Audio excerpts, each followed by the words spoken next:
Kickoff. Sorry. Welcome back, everybody. Hey now.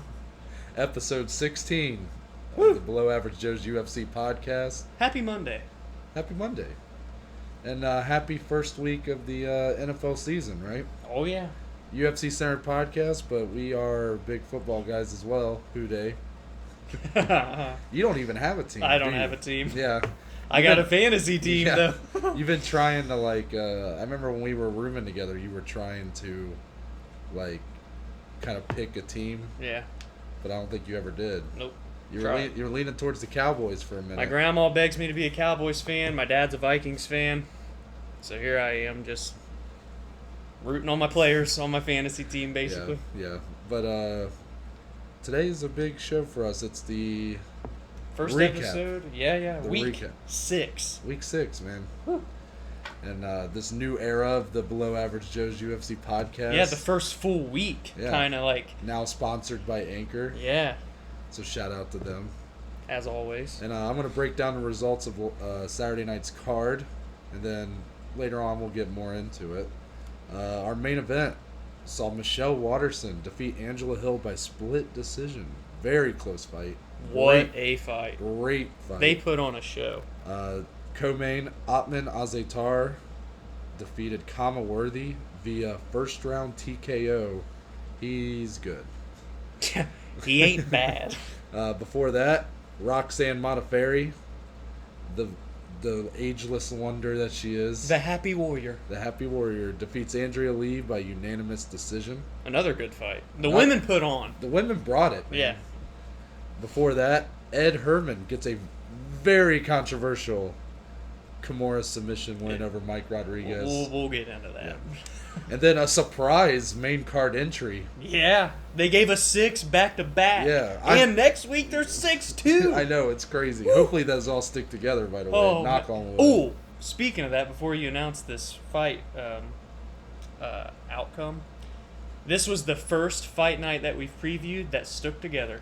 No fights changed. Yeah, exactly. On the main Except card. one got added. Well, yeah, one got added. So we still are yet to be able to just talk about Sure. every fight on the main card Sure. and then recap every fight But on if the main there are card. going to be changes, these are the Yeah. type of changes. But our man, Bobby Green, gets a unanimous decision win over Alan Patrick. Loving Bobby Green right now. Tied for the most wins in 2020 with 3 right now. He's the king of the Apex right And now. That's what they called him. And we opened our main card with Billy Quarantillo getting a knockout win in the third round, 7 seconds into the third round, it was a over quick Kyle Nelson.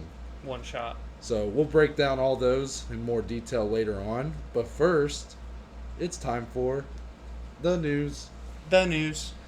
We got a little bit. Yeah, it's Only so much comes in over the weekend. yeah. I mean, it's a pretty quick Because we do news on Friday. It's a quick turnaround. Yeah. First things first, Calvin Kattar being interviewed. He's making a few headlines. He said that he wants to coach on the Ultimate Fighter reboot. And who does he want to coach against, Dom? But the guy on your sweatshirt you're wearing right now. Max Blessed. Max Blessed Holloway. That's fun. It is. You know, I may have been misguided in our previous episode when we were talking about coaches, where I was thinking of pretty much strictly Champions and a number one title contender. fights, Yeah. and then I was pushing mostly Diaz Masvidal, which is not a title fight, but Yeah. But that's not always the case with the Ultimate Fighter. It's not always just title fights. A lot of time, it's usually high profile fights though. So, what are your thoughts on this potential coach matchup? This had never crossed my mind until I saw the little tweet article about it, and I was like, I'm actually down for this. Yeah. Now, there's no rivalry here or hatred, but that's not always the case on the Ultimate Fighter, and I think that's actually a really big fight. Yeah, I agree. And a fight that makes sense. Calvin Kattar has been looking fantastic, man. He's his last fight was the main event of a fight night against Dan Ige, and it was a great fight. Ige had his moments, but Kattar you could tell that dude just was composed. Mm-hmm. That dude went 5 rounds of war and He looked really good. Didn't even look like he had been affected at all. And before that crazy elbow knockout win over Jeremy Stevens in our return card at 249. Yeah. So Max Holloway, though, on the flip side, He just had those back-to-back title fights with Alexander Volkanovski. Loses the first one, loses his belt in that one, and then he gets the immediate rematch, Fight Island. Loses another decision, more controversy. Yeah, that one you could argue he did. Yeah, that one was definitely a lot closer than the first one. So he's in kind of an awkward spot now where, like... Dana wants to give him another one. But it didn't, like... Some people want him to have another one, but then some people are like, eh...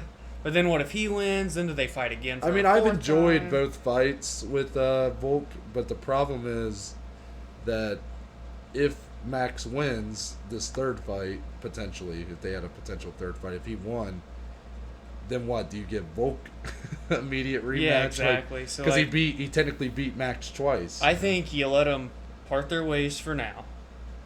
Alex defends the belt against someone else. Max gets another fight. Max only needs... Like, literally, he doesn't even need another fight. But let's just say, like, all he needs is one more win, and okay, go fight for the belt again, you know? Right. And Alex will get a chance to train for someone else. That's not Max. Yeah. A lot of rumors about Zabit, because it's appearing that card that Habib had put out on Instagram might be cursed, along with his fight with Tony, because you got the Ferguson-Poirier fight that appears to be off, which we'll get into more later, and then... that fight, Zabit versus Yair Rodriguez is up in the air. It's very up in the air because there's been some whispers that maybe Zabit will be getting the next title shot, which I'm be very excited for that fight. I think that this is a dangerous fight for Max. It is. I mean, you know a stat I saw though that was kind of crazy. What is it? Max has never been knocked down. Yeah, that's insane. In a UFC fight. When you really all look the at wars that he's been in. Think of that fight with Poirier he had. Where that was the closest he'd been. He did a stumble. Where he was trying to go up 10 pounds to become champ. Yeah. Well, interim champ. Yeah. But looked damn good though.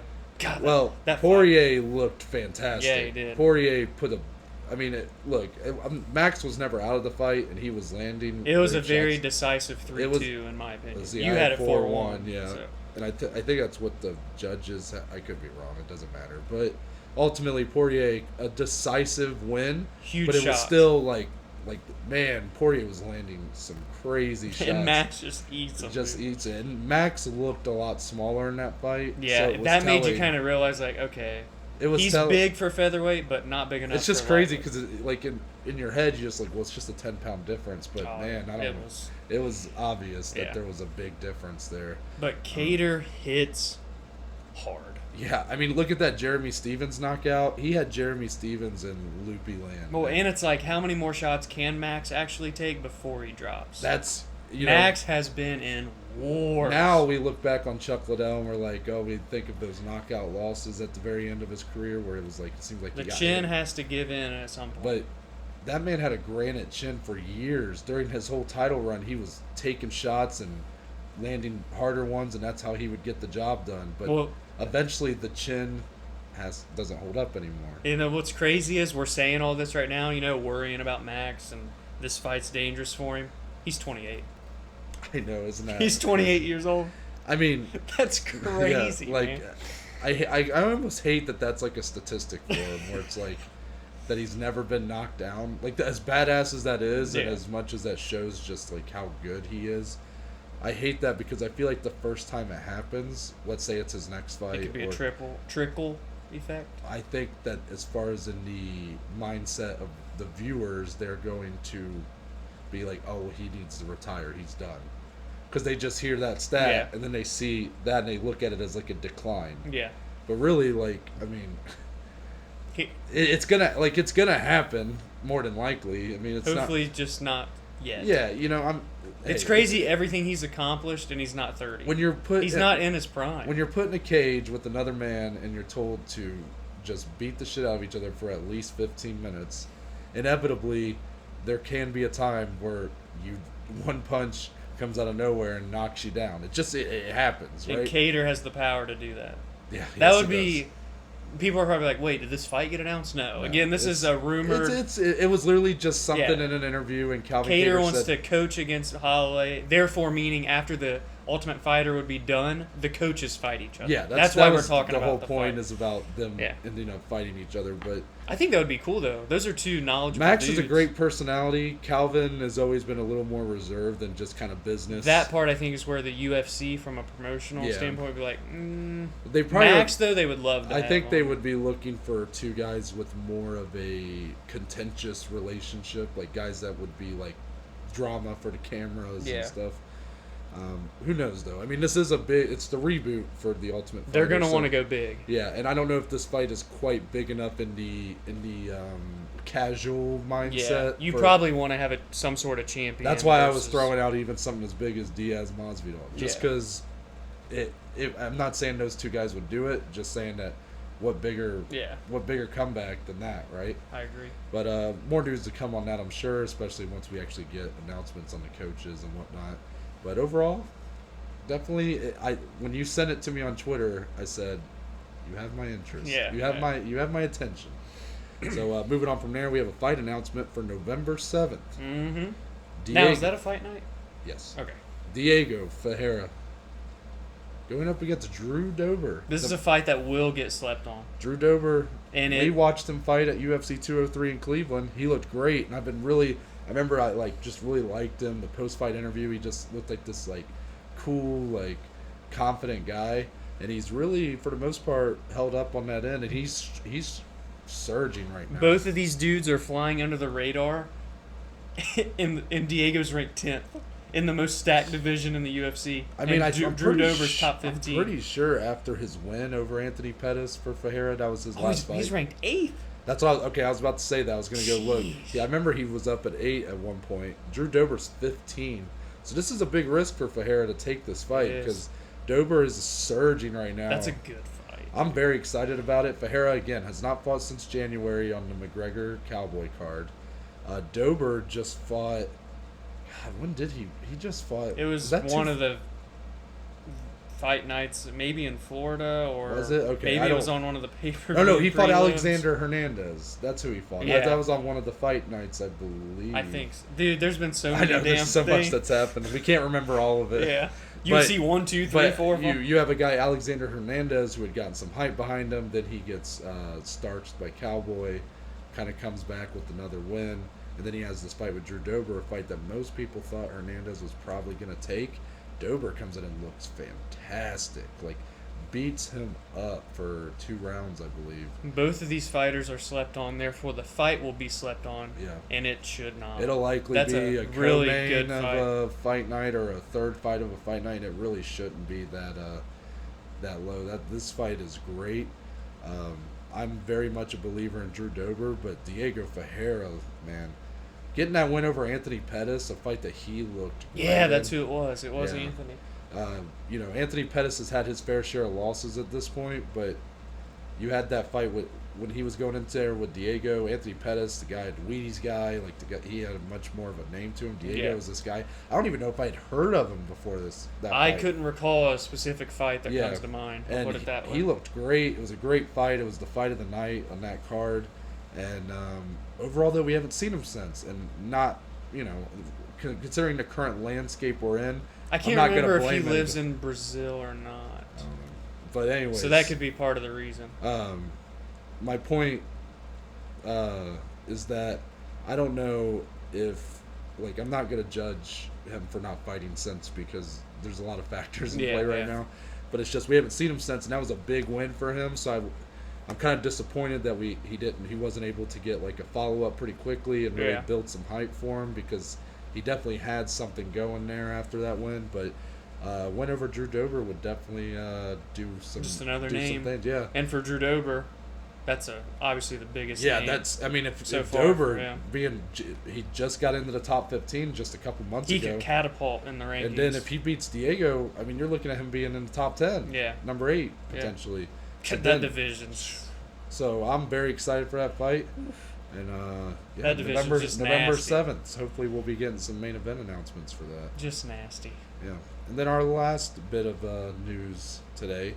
It's a little bit of a follow-up from our conversation on Friday about we were looking at it as the potentially canceled fight co-main for 254 between Tony Ferguson and Dustin Poirier. Saturday, the post-fight press conference, obviously, Porters want to ask Dana about this. Dana said that the fight is not salvageable. Yes, it and is that unsalvageable. They are looking for someone to fight Tony on the same card, yeah, which that is card. good. And I But can't, I'm like, and when you really look at, who the hell wants to fight Tony on a month's notice? there's literally one person, that's Dan Hooker. There's no other person that makes sense in my eyes. For Tony. Yeah, if I'm Tony, I wouldn't even accept. Charles Oliveira's hurt, right? And I don't think he would do that. Felder's not going to do it. And then you got like Diego, and obviously Connor isn't going to do it because they're not going to put him as a co-main, and he's also not fighting in 2020. He's retired. Yeah, and yeah. It's Hooker or Oliveira, and like you said, Oliveira's hurt. It's Hooker. And if I'm Tony, I'm not accepting anyone else outside of the top 5. Yeah, I like the Tony. He already took a big enough risk fighting Justin. I understand the Tony Hooker fight is not as exciting, at least when you say it, as Tony Dustin, just because Tony Dustin was like, man. They're both coming off 5-round wars and both losses. So it does make sense. It almost makes more sense than the Tony Dustin fight from that sense of like where they're at currently. Yeah, it still blows my mind that Tony and Dustin have never fought. Yeah. Well, okay, but it's done. I know. It's done. So now... But the fight could still happen. It's just not going to happen next month. So I'm hoping that we see Tony and Hooker. Dan Hooker, man, that's a tough matchup for Tony, too. Hooker's always a tough matchup. Yeah. He's super tall and lanky for that division. He could probably fight at 170, I'd imagine. But didn't he used to fight at... Didn't he fight at featherweight, or am I tripping? Yeah, he did fight at featherweight. Isn't that crazy? That dude's he's like giant. He's like 6 foot something. Yeah, he's massive. And for a 155-pound division, that's a tall ass guy for that division. So there's no one else. There really isn't. And I mean, Dayush just had a fight fall out, but he's ranked 11th. Do you really think Tony would accept that? No, there's no way. Tony's crazy. That would be a crazy ass fight. I mean, Tony's a madman. He'll do anything. But I mean, he took the fight with Justin. And when he really didn't he had have everything to lose in that fight. But I really like the idea of him versus Dan Hooker. I think it is going to be slept on compared to him and Dustin. But I also think those two guys bring the violence. Oh, that would be a great fight. fight. Would be great. Yeah. Hopefully, one of those guys will be able to bounce back after a tough L in their last outing. So, we'll be keeping you guys updated as more news comes out. I'm sure that they're going to get an official fight announcement here soon. Yeah, we're a month out. Like, it's got to If it's going to happen, it's going to happen soon. But regardless, still excited for the card. I know that fight being taken off is a big blow, but the card was stacked from the get-go. Yeah, they've got options. Yeah, but that's the end of the news. Let's get into it. It's the recap UFC Vegas 10. Yeah. We've got one more to go before we're back to Fight Island. Yeah. So overall, first fight, featherweight action. Billy Quarantillo gets that knockout win over Kyle Nelson. 3rd round, 7 seconds in. Dom, break it down. This was a great fight. Yeah. A really good fight early on, especially. Starting round 2, Billy started to pull away significantly, though, in my opinion. They traded shots on the feet. Good grappling when it did go to the ground, but that was a very rare occurrence. It was really close. I had Billy up 1-0 after the first. His pace in round 2 was where it really showed, and that's where he, like I said, pulled away with the fight. Round 2, he dominated. His pace and output was insane. He landed the way bigger shots and controlled the clinch. And then literally the 3rd round starts. 7 seconds in, Billy lands a right.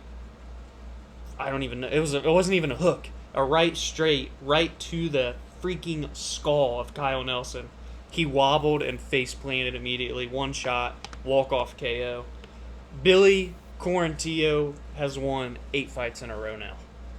He's looked damn good. Yes, he has. His coach said, going into that 3rd round, he said, "You want to move up in the rankings? Go finish this fight." He said, "Hold my beer." 7 seconds, boop. I'm big on Billy right now because how can you not be? I saw him on I believe it was the card with Tyron Woodley and Gilbert Burns. I believe it was that card. He fought Spike Carlisle. There's a couple of names again. Spike. That guy looked like a Spike.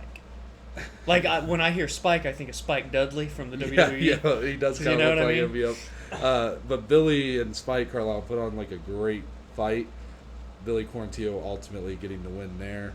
And then you have this fight with Kyle Nelson where a bit back and forth for a while. Kyle Nelson had his moments, but Quarantillo, man, he just went for the finish right away in that third round, man. It was just a one punch. Very out. good. He is very well rounded. Yeah, I like him a lot. I'm pretty sure he's pretty young too. If I go look at his age real quick, he's 31. So that's still prime. Yeah, I mean, and he is a former King of the Cage lightweight champion. I believe that's the same promotion that he was a lightweight champ. Yeah. Okay. For King of the Cage, that's definitely looked at as one of the minor league promotions for the UFC. So, a lot of big time fighters in the UFC have started there.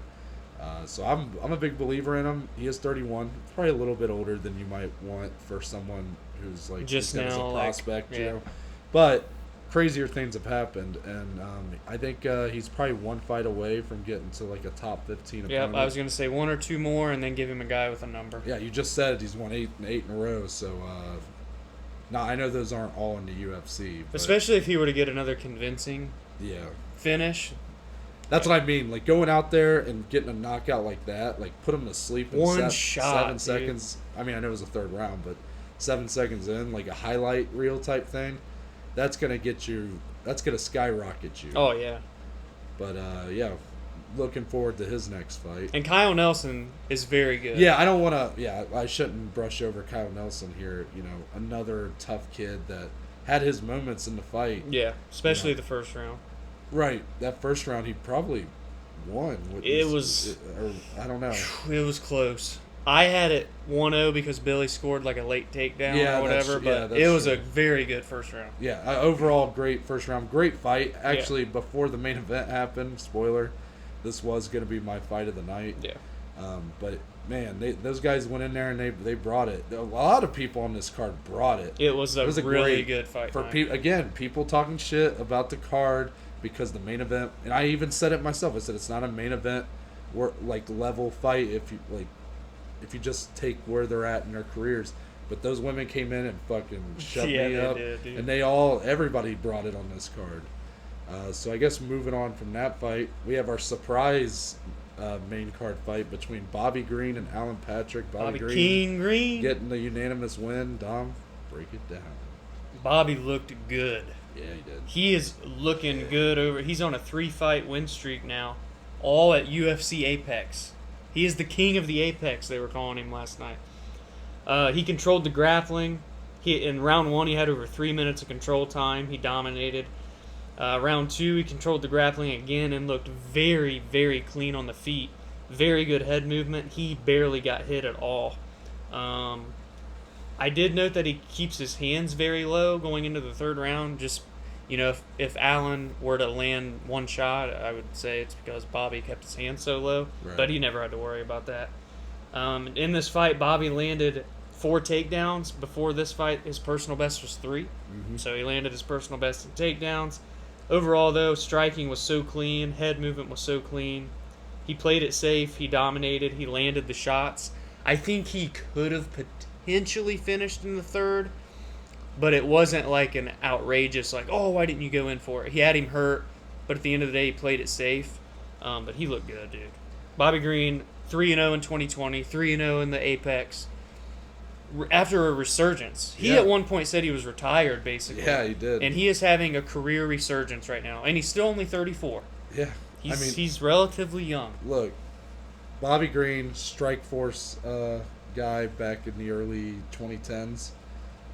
He comes over in 2013, starts his UFC career going 4-0.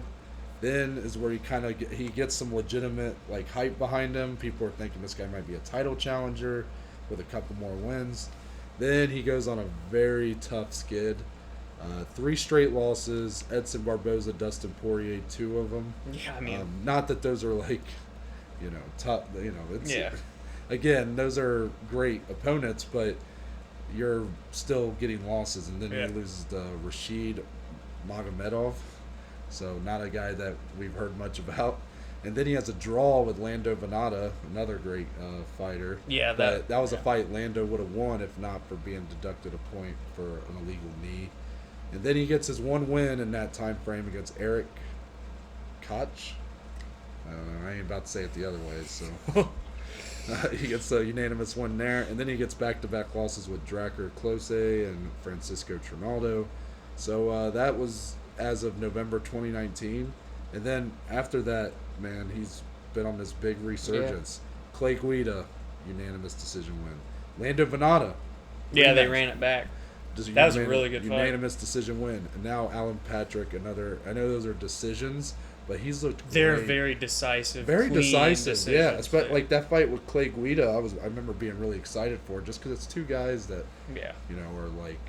Bobby's gonna land clean shots, but he's not gonna go in for the kill unless you're like really wobbled. He's very smart.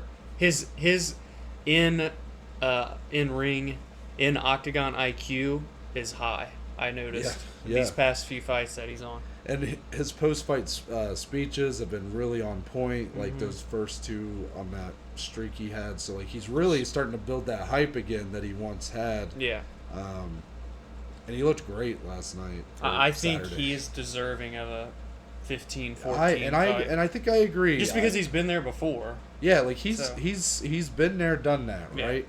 So, who do you propose he fight? Now, what was 15 again? It's Dober, so he's booked. Right. 14 Cerrone, who's also booked, which we'll talk about this week. Yeah. I like the fight that you said. Yeah. So go ahead and let him know. Number 13 ranked Gregor Gillespie. That's a banger. That's a banger. And Gregor is, I don't think he has fought since the Kevin Lee knockout. That was a head kick from Kevin Lee, right? A head kick. Oof, man. Just a nasty. But I don't think he's fought since then. And I don't think he has. That was on the card where... that was his first loss. Wasn't Gillespie undefeated going into that fight? Yeah. Yeah, Kevin Lee looked good. Shout out Kevin Lee. But that's really... Because then you go above Gregor, you got Islam Makhachev, who's booked. Yeah. Beneil Dariush is another one, but I think he's... that's a little... that might be too high. Yeah, like then at that point you're getting a little too high maybe. Yeah. I think that's a really good stylistic matchup, and a guy, again, Bobby Green's been there, done that. He's having this resurgence in his career. He's 3-0 in 2020, probably going to fight again before the end of the year.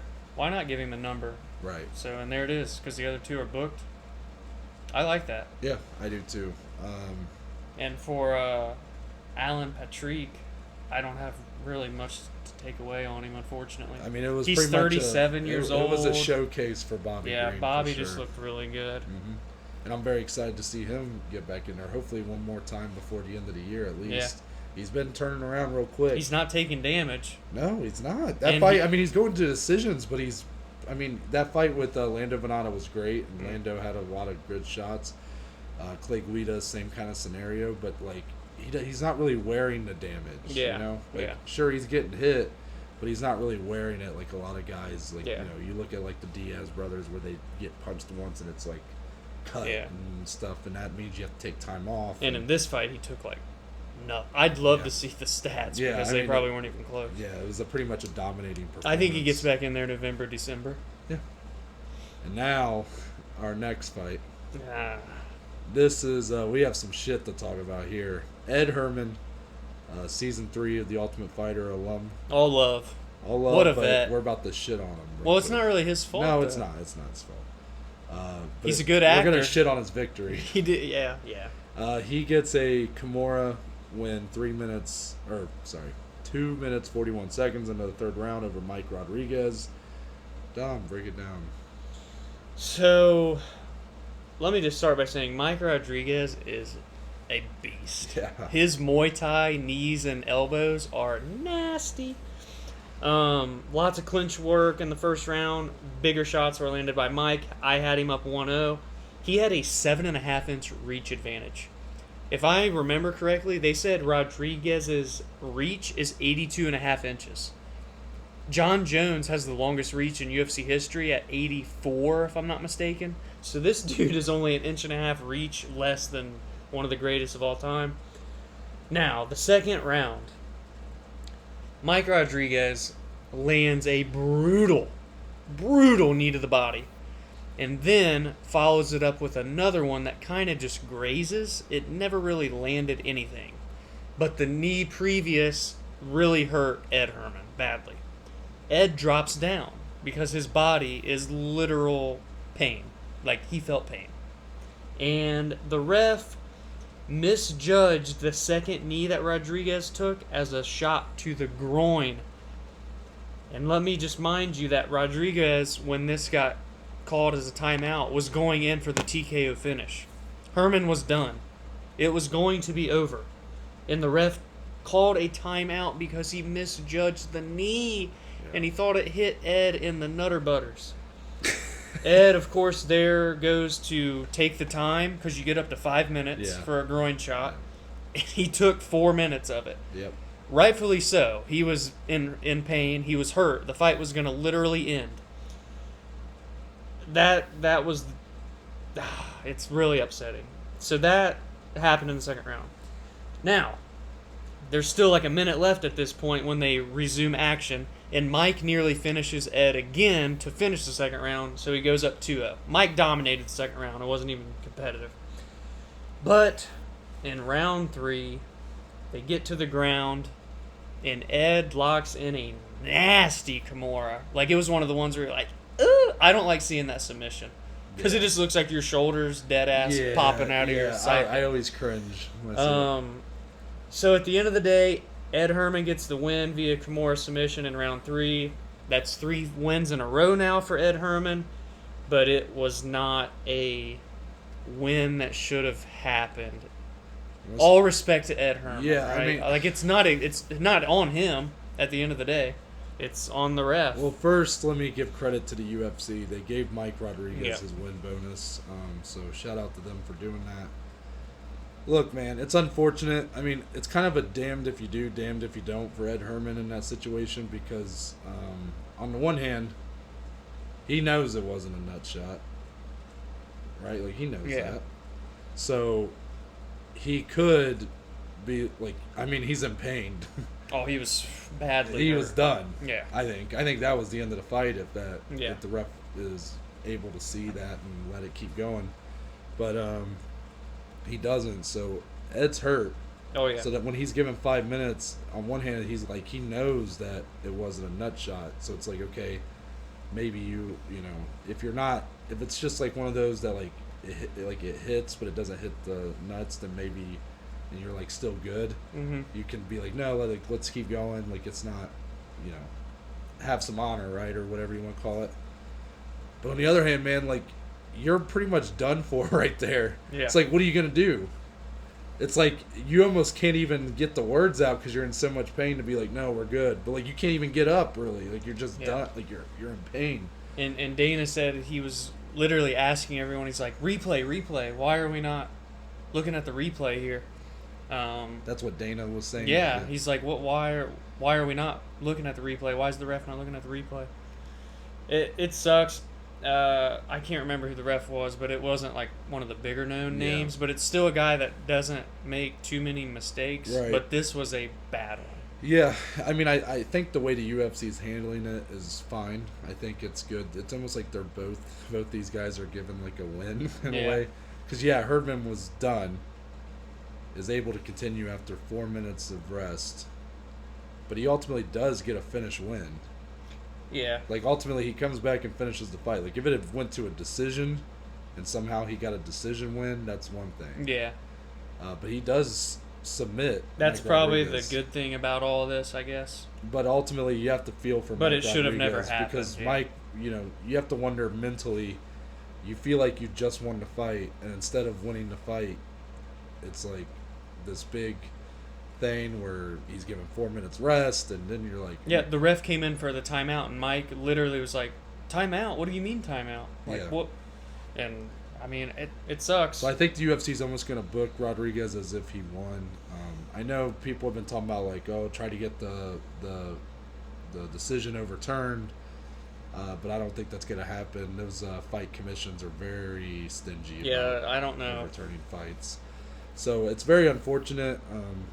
And Ed Herman's 39. But shout out to Mike Rodriguez, though. He looked like a killer. For his Muay Thai is nasty. almost the whole fight. I mean, yeah, he got caught in a submission, and, you wish you didn't see that for a guy who, like, when you want to be there and be like, like, he was robbed, he won, like, the ref fucked him. but ultimately he did get finished. They did confirm no injuries to the arm, which That's is good. good because it was deep. I expect Mike Rodriguez to turn around pretty quickly. Yeah. I think he's going to have definitely a chip on his shoulder for his next fight, I would say. Oh, yeah. Maybe you get a rematch between these two. I wouldn't mind seeing that, just because I feel like there's a lot left uncertain. I know in he's, his post-fight seemed like he's really nearing the end. He's about to be 40 years old in a couple weeks. Man, that's crazy. He's on a 3-fight win streak, but like he recognized, like, man, I was tired. Yeah. He's like, I'm getting older. I can't hang with basically these dudes anymore. So, shout out Ed Herman. At the end of the day, it's not his fault. He did what he had to do, and he capitalized on it. It's a true veteran move. It is. I mean, yeah. What are you gonna do? But Mike Rodriguez is very, very good. Yeah, definitely a guy who's bounced back after just 3 weeks ago. We were saying he was in a fight that if he lost, he might be cut. Yeah. We said loser leaves the brand, and he has shown Yes. anything but that he has shown that he is UFC worthy talent Yes. by far. So shout out to him. But moving on from there, our first women's fight on the main card, Roxanne Modafferi gets the unanimous decision win over Andrea Lee. Dom, break it down. They came out swinging in round one. I was shocked. Let me just. Sorry, I don't want to. I want you to break it down, but I was definitely shocked at how good This was a really good fight. I just didn't see these two ladies like just going in there and just swinging. Especially Roxanne's never. She's always been very like, fight IQ, technical. Like she'll grind it out kind of thing. She did that with Macy, the Macy Barber fight. Yeah, she wants to fight on the ground. She's not the best striker, but she has improved substantially from her UFC debut to now. Right. But Andrea definitely had the advantage in the striking department. Andrea looked good, like clean striking on the feet. Again, they came out swinging. Roxanne did get the takedown in round one and controlled the grappling, so I had her up 1-0. Andrea, like I said, she really let her hands go. She landed a spinning back fist in the second round, which is kind of wild. But she definitely landed the better strikes and the bigger strikes in round two. So I had it 1-1 going into round three. And then again, Andrea was controlling the exchanges on the feet in the third round and was winning the round. But Roxanne got a late takedown with 2 minutes left in the round and held top control. Andrea did reverse out and finish the fight on top with like 10 seconds left, but it was too little too late. And ultimately, Roxanne got the 29-28 unanimous decision. Tough for Andrea Lee because prior to this, her other two losses that she had coming in were both via split decision, which means a judge had her winning in both of those fights. And then in this fight, it was a clear 2-1. But had the takedown not happened or she gets up quicker in the third round, she was winning round three as well. But shout out to Roxanne, the Happy Warrior, a women's mixed martial arts pioneer. She has been a pro since 2003. Yeah, that's crazy. 42 fights. She just keeps finding a way to hang around, man. I mean, you look at her record. She's literally she's gone win one, lose one, win one, lose one for seemingly forever. Yeah. So she's she's kind of like a gatekeeper in a way, but I don't even want to say that about her because I feel like she's just a constant threat to anybody in this division. She's very, like you said, her fight IQ is obviously huge. Yeah, that seems to be. She's a very good grappler. It always seems to be what the edge is for her. Like when it's not usually like the athleticism. Obviously, like she's always going to be at a disadvantage there. Never really going to have an advantage as far as like striking. Yeah. But she just finds a way to kind of grind it out. Sometimes, you have the Macy Barber fight where, yes, Macy did tear her ACL. But she was pretty much handily winning that fight up until that happened. So it's very interesting to see where she goes from here. Top five. Yeah, well, I don't know. She's ranked 8th. Has to be. Really? I mean, or 6-7, obviously, but like. Yeah, I was thinking maybe. Who is 6-7 in that? I was division? thinking of JoJo actually, number 6. I know JoJo just had. They bumped JoJo back to 6 after her loss to Yeah. Ryan. That makes sense, and she's ahead of her, And then right? behind JoJo's 6, because Roxanne's 8. Yeah. Number 7's Vivian Arroyo, who just fought like a week ago. Either one of That's those another fights one. makes sense. That might make a lot of sense. I just think I don't think you give her too high because again she's literally winning one, losing one, winning one, losing one. But she's just a constant threat, man. It's just when you like count her out, she just comes in and surprises everybody. And it was a great fight. Yeah. Definitely didn't see that coming from this one. I just didn't see That it. was my fight of the night until the main event. Yeah. So And then for Andrea, oh yeah, she's ranked 9th. Maybe you put her with this really she's tough. on a 3-fight losing That's streak, so man. tough. That's I'd give her like a Montana De La Rosa, who's coming off a loss as well, but also a really good opponent, ranked I 12. might give her Macy Barber. Well, I don't know how much longer Macy's out is the Yeah, thing. I know. But that would be a really good fight. But Andrea has the skills standing up wise. She's only 31. She's proven again that she can. I think she needs to improve the grappling a little. But again, when you're going up against Roxanne, as experienced as they come, it's a little harder to get up off your back. She didn't look like a lost puppy on the ground per se, but there was a significant advantage. Right. But her striking's very clean, and if she were to improve the grappling in the slightest, I think she can get right back up to top 5 contention. So I completely agree. These are tough L's for her. 3-fight losing streak. You don't like to see that. But man, I mean, that's a tough division. Sure, there's a lot of names on the flyweight division that maybe go under the radar, including her own. yeah. But you see the talent level with her, and she's ranked 9th. And then you go one behind her, Macy Barber. You know the talent level there. Yeah. And even so, like Alexa Grasso is still ranked in that. Like she's ranked 14th. Antonina's ranked 13th. Montana De La Rosa 12th. So Yes. there's definitely options for her there. I agree. It'll be interesting to see. Moving on from there, co-main. This one definitely hurt me a little bit, but also like can't knock my man Otman Azetar for a scary TKO He's over nasty, Worthy. man. He is. I definitely was I definitely was buying into the Worthy hype a little too much, maybe, because a minute 33 in, done. Yeah. I want you to just give your thoughts. Break it down. I wrote, in quote, this is literally what I wrote on the notepad. I mean, come on now. ... All caps. So powerful and so explosive. Yeah. Ottman could be a problem. Yeah, you really He could be. is. I mean, one shot. One shot is what it takes. Yeah. Now, obviously, he didn't like KO Kama with one shot, but one shot put him down, and he went in for the TKO. This is his 6th win. Listen, in 1 minute and 33 seconds or less. 6. Half of his wins. That's such a random stat, but like that's definitely telling. He don't take no time. He really don't. It's crazy, man. Ottman. Undefeated, right? He's never Yeah. lost. Whew.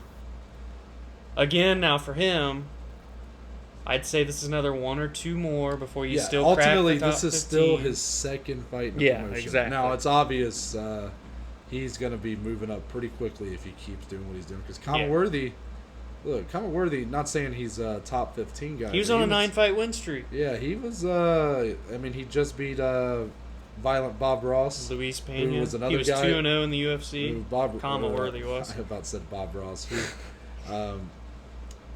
what? Luis Pena. I kept thinking Bob Ross in my head. Luis Pena, he was a guy that was definitely working his way up toward the borderline top 15. Yeah. So this win definitely gives him, I think, one fight away. Because especially if he's looking like how he did here. Yeah. And then you have his previous fight with that just crazy knockout that made the guy One face punch. plant. Yeah. He's so intense. Especially if it's another first-round finish. He's so intense, too. Like, he's a scary man. Yeah. And Kama Worthy, another scary individual, just, it was like one shot and it was just kind of done. Yeah. Kind of disappointing for him, but He'll be back. He'll be back. I think Kama's still very good. Yeah, I just think this is a guy that we're going to be talking about in the top 10 here in about a year or so. Yeah, he's good. Yeah. Any other thoughts on that fight? I know there's just not a ton of talk Yeah. about there because When you're finishing fights in the first round, we're not there's really only- matchmaking for these two. We're also, it was a 1:33 fight. Yeah. That was just so decisive, just right away. I mean, not much happened leading up. Right? No, it was just a feeling out. Yeah, it was like a feeling out, one shot, done. Yeah. So I guess then that'll take us to the main event. And this is there's been some controversy with this one. Michelle Waterson gets a split decision win over Angela Hill. Much of the MMA Twitter community has been calling robbery, which I'm telling you, this is the boy. People are too quick to call that. This is the boy who cried wolf. That's a strong word. So many people throw the word robbery around. Yeah, just because a fight's close, you can't call it like a robbery. It's I'm saying. Like this was like, are you telling me like if any person a robbery's like if you're like. Now I will say, one judge did score at 4-1 for Michelle, which is ridiculous. That's a bad scorecard. That's a bad scorecard. But you can't say it's a robbery for Michelle winning the fight. That's ludicrous. That's what I'm saying. It's that 49-46 scorecard is egregious. Yeah, that's bad. Like I think it's pretty obvious it was 2-2 going into the fifth. Yes, it's the fifth round that's debated. It was the most 2-2 I've ever seen going literally into five rounds 1-2. Angela Hill, yes, by far wins those rounds. 3 and 4 by far. Michelle Waterson wins it, obviously. And at one point in the fifth round, like halfway through, it was so back and forth. They showed the strikes landed. It was 18-18 in round 5. Really? You could not have gotten a closer, more competitive fight. These women. This was one of the best fights of the year. They so far. they left it all out. It was there. so good. Yeah, I had a lot of fun watching this one. Going into it, I wasn't too sure like what kind of like how good the fight would end up being, but man, these styles really mixed well. Oh, Because yeah. it was basically kind of how we thought it might happen. It just was better. Yeah. Angela Hill was pressuring. It was a way better Michelle fight. was doing some nice stuff with the karate style and then the wrestling and whatnot. And you saw everything in this fight. You saw boxing, karate, it was kickboxing, so wrestling. Good. Like it was everything, and it culminated in being a classic women's fight. Yes. And I don't like that, it has to be it has to be so contentious online with who won, because I get it. Angela Hill's great. Like, I hate that this is another loss for her because she's already under 500 in the UFC. Yeah. But I don't think this it's crazy that she's on back-to-back losses, and I still feel like she's like her stock's the highest it's ever been. Yeah, it's crazy, isn't it? Because she's on back-to-back losses, but they're both like, again, I'm one of those people that says there's no such thing as a good loss. Yeah. But it doesn't feel like it's going to hurt her too much. Well, I mean, at the end of the day, it's against It almost Claudia feel Gadelha like- and against Michelle Waterson. Yeah, and I mean, the Claudia one I thought was more egregious as far as... I definitely thought Angela won that one. This one, it was really tough. I think I leaned towards Angela. You had Michelle. Yeah. I think I leaned towards Angela Hill. You could not have had a closer fifth round. But it wasn't like I was like screaming robbery. I hate when people just throw that word around because... When you're saying robbery, you're saying like there was no way that someone could pick the other fighter to win based on what happened. But that's not the case here. These women came in and brought it and left it all in the octagon. And neither one of them should be, well, for Angela Hill, keep your head high. Oh, yeah. She'll fight again this year. She will. And she's a savage. Yeah. She fights so many times. She's the most active fighter in the UFC since 2017. Yeah. She's had 13 fights in 3 years. The woman just doesn't stop. Has no quit. More fights in 3 years than Cowboy Cerrone. The guy that says he fights anytime, Yeah. anyone, any place. So as for what is next for these ladies, I think we'll start with Michelle because she was the winner. She's ranked number 8 going into this fight. There's options here. I'm curious who you think is next. Dana did confirm last night in the post-fight they're working on Wei Lee versus Rose. That's the fight we've kind of all been anticipating anyway. Right. God, what a great fight. So, Jessica Andrade is making her debut up a weight class at flyweight, so she's kind of out of the picture right now, who is number 2. So there's a few options I see for Michelle. Michelle's ranked 8th. I'm assuming she won't bounce up any. Carla's ahead of her, so she's not going to bounce up. So she just lost to Carla, and Carla has a fight booked. So she could fight the winner of Esparza versus Amanda Ribas, or she said last night in her post-fight press conference she wants to get the title as fast as possible. She's 34. Her prime, she's on the end of her prime, and she wants to be mom champ, right? So you got to fight people higher ranked to get there. There's one lady that does not have any fights booked Right. that I predicted to be the champ this time next year in that division. It's Tatiana Suarez. She's ranked 3rd. Michelle's ranked 8th. Tatiana has not had a fight booked. She has not fought in a long time. Part of it's injury related. Yep. She's had a lot of neck issues. And this is a fight that is intriguing because Tatiana, don't get me wrong, is dominant. She's definitely the heavy favorite in the fight against Michelle. But Michelle has very underrated grappling, and half of her wins have came via submission. So she could pose a problem, and of course on the feet, Michelle's going to have the advantage over many people in this weight class because of her karate style, which ultimately got her the win last night. Right. I'd like to see her do either the winner of Esparza Ribas, but more likely, and I think the bigger fight, and a fight that intrigues me more, bump her up and fight Tatiana Suarez. Undefeated, 9-0, ranked 3rd in the division. That's definitely, if she gets a win over Tatiana, then You're right back you're there. definitely talking title fight Yes. after that. Yes. Because despite her losses, the loss to Esparza, That's a fight you could argue she won, just like Angela lost to Gadella, and you could argue Angela won. Yeah, I was gonna say Claudia Gadelha is another potential matchup. She's ranked 6th, and that's not, you're talking about. And she's getting ready to fight Zion Yan, who's Yeah. number 10th. Yeah. And So I get it. number Like 10. she's booked right Not now. number So 10. I think it definitely makes sense to book her and Tatiana. Tatiana not fighting in a while. It makes sense for her to kind of fight someone ranked a little lower, considering that the top of the heap is pretty much booked. unless you let Joanna's her. kind of looking. Yeah, I think out Joanna of the might picture, be like- slowly transitioning away from fighting. Nina Nina's about to have a baby, yeah. so, yeah. It's kind of Tatiana's right there, man. That's it. I definitely like the idea of that fight because for the other side of it, Tatiana gets a win over Michelle, who's one of the most well-known fighters in that division. And then it's finally time for her to get the title shot. Yeah, maybe. I mean, There's no one else. I mean, Wei She Li- would be if 10-0. If Wei Li beats Rose, I'm still looking. Wei Li might be looking at super fight with Valentina. I'm just saying. True. I'm not against Tatiana getting a title shot. I think I'd be very excited for it. I'm just saying that it may take longer than you're thinking, especially with the way things have been going for her and how it seems less frequent she's fighting. Mm-hmm. We'll see though. I don't know if Tatiana's still hurt or not. I don't know what her situation is right now, but Michelle just fought at 249 and then she fought here. So by the end of the year, I could definitely see her or beginning of next year. Yeah, maybe December. I'd lean toward the beginning of 2021. Maybe January. Yeah. I think her Tatiana, that makes a lot of sense. That'd be great for that first pay-per-view even, or fight night headliner, whichever. But yeah, that fight definitely excites me. On the other end, you got Angela Hill, ranked 13th. Kind of in a tough spot here.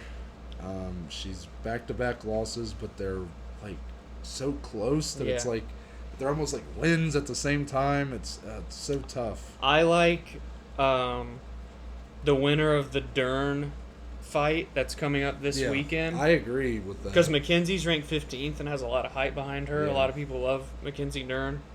I think that's a fight that makes sense because the winner of that fight's going to be ranked. Because obviously Mackenzie is ranked, so if she wins, she'll stay ranked.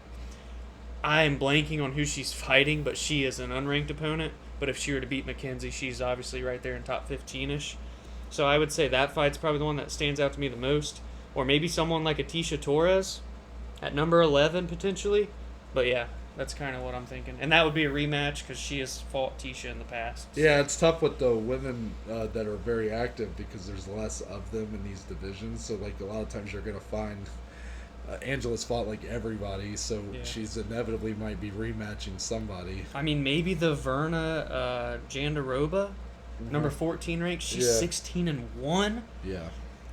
I'd say I think the Mackenzie Dern. any of those make sense. If Mackenzie Dern, if she wins her next fight, I think that fight. That's a makes big lot of fight for sense. Mackenzie Dern too. You know.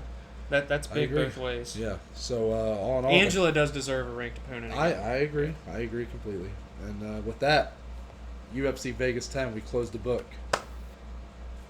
Another great fight night, And man. we move on to UFC Vegas 11. Look, this could be a pay-per-view. This could be a pay-per-view. If you put a title fight on this, this could be a pay-per-view. it would be a pay-per-view. I'm just going to break it down now. Just to get the names out there. There's 14 fights Saturday. 14. There's 8 prelim fights. Yep. 14. We're finishing off strong in Vegas before Fight Island, baby. So main card. We start with Kevin Holland and Darren Stewart. Dude, this main card is nuts. Kevin Holland, Darren Stewart, 2 prospects who are on the rise who look great. Then Mackenzie Dern, Randa Marcos. Randa Marcos, that's who it is. Then Johnny Walker, Ryan Spann. That fight's going to be madness. Hazmat Chimaev, Gerald Mearchart. Cowboy Cerrone. He just main evented a pay-per-view. You're about to cream your shorts over there, Dom. You chill. This is a fight night. Cowboy Cerrone, Nico Price. Main event, Colby Covington, Tyron Woodley. 3 years in the making. This fight is long overdue. I'm about to say a hot take right here. This is the most stacked fight night I've ever seen in my life. It's up there. Most It is stacked. up there. There are 4 fights on here that if they had it as the headliner, I would be like, okay, I'm in. No, we'll put them all in one. We'll finish out All in strong. one. UFC Vegas 11. Ooh, man. I mean, even Mickey Gall was scheduled to be on this card, and he had to get pulled out. That's too much. And then if you go to prelims, Mirsad Bektik's fighting as the headliner of the prelims. Yep. Jordan Espinoza, Jessica Rose Clark, Andre Ewell. Yeah. This card is stacked, Dom. I just had to get it out there because when you sent me the picture last night of they showed what the main card was going to be, I nearly shit my pants. It's insane, dude. I'm so excited to break this down. Oh, Almost as excited to break this down as I am for the pay-per-view a week later. Yeah, right? It's, oh my gosh. This is big. Whew. What a way to finish out before we go to Fight Island. Yeah. So, all right. So let me break down the rest of the week for you guys. I'm getting a little. You skipped over Wednesday. I'm getting lightheaded here. So Wednesday, special video time. We're doing the Below Average Joe's top UFC fights of all time. We're gonna together make a top 10 list for you guys. Yes. I think this will be great for you viewers that are looking to get more into the history and the good fights. This will be a great video for you to learn more about the fights that we hold near and dear. In the past, some of these we've done our own list and then compared and contrasted. This one we're gonna make together. Yeah, and we're just gonna do it in order. It's gonna be the number one's the best fight of all time in our eyes. Oh. Yeah, it's gonna be tough. Oh, we're doing it that way? Yeah. Oh no. Yeah. Okay, I got some thinking to do. Yeah. So that'll be coming to you on Wednesday. Very excited for that one. This is one for you guys. This has been requested multiple times. So just for all your support and for giving, because of you guys, we got the sponsorship and I'm in that video. I said we were at 33 subscribers. We're at 47, just less than a week later. In 2 days' time, we almost hit 50. Yeah, and then Instagram, I believe we're at 35? Instagram, we're at over 40. Are we really? We're at 41 or 42. And we were at 28. We were at 28. Yeah. It's wild, right? Yeah, we've already gotten 10 plus followers on Spotify already since we announced that. We just made the announcement 2 days ago. This is a video for the people. Yes. This is our first full week with everything out on the table. Spotify, Google, Apple, Anchor, everything. And we're going big. Yeah. And then Friday, what better way to cap off the new era yeah. than with this card, Covington versus Woodley, #UFC Vegas 11. Be ready. Be ready, because we're going to be previewing that entire 6-fight main card. Hopefully it all stays together. Please stay together. Please. Please. Please. So, yeah, that's pretty much it. Dom, tell the people where they can find you on social media. You can find me on Twitter and Instagram at DSilly14. You can find our Below Average Joe's Instagram at BelowAverageJoes_podcast. Be sure to visit the description if you're viewing this. Well, actually, on any platform. In our description, we've got all of our links The donation link to do a monthly contribution to us to support the podcast. We've got Spotify, Apple, the Anchor link. Again, if you visit our Anchor website, you can leave us voice messages. Mm-hmm. We can take those messages and put them in future episodes. We want to promote this more. We'll hit it home more throughout the week and the weeks to come. But yeah, just look through all of our links there. Give us a follow. Subscribe on all the platforms. Support us. And, yeah. Oh, you really nailed it there. Yeah. Laying it all out. It's tough now. There's a lot of links. Yeah, it's tough now Yeah. to get it all out there. Yeah. For me, on Twitter and Instagram, you can find me at ntbaker_. Also, my link in my bio on both of those Yep. is it goes to our link tree. Yes. Where you can find, like, literally it'll be boxes with every link to Yep. our Spotify, The Apple, major platforms. the Instagram, YouTube, all of it's on there. So go to that link Yes. to find links Yes. to every Yes, platform exactly. we're on. And with that, we're out. And we'll see y'all on Wednesday. Oh yeah.